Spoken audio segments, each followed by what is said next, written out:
నమస్తే అండి, నా పేరు doctor K Ravichand from KR dental Chandanagar.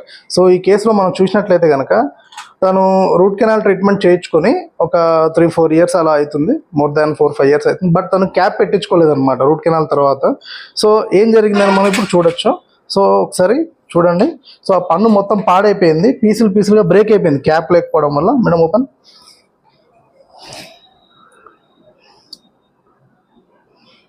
So last but one teeth second molar అనమాట. అది మొత్తం తల భాగం మొత్తం బ్రేక్ అయిపోయి పీసులు బ్రేక్ అయిపోయి తను వేరు భాగం మాత్రమే మిగిలిపోయింది. Okay, yeah.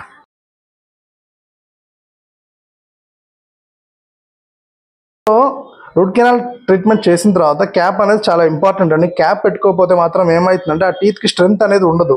స్ట్రెంత్ ఉండకుండా మనం తినేటప్పుడు ఏమవుతుందంటే ఎప్పుడైనా ఒక పీస్ చిన్న సైడ్ బ్రేక్ అయిపోయింది అనుకోండి, అది మెల్లమెల్లగా టోటల్గా బ్రేక్ అయ్యే అవకాశం ఉంటుంది.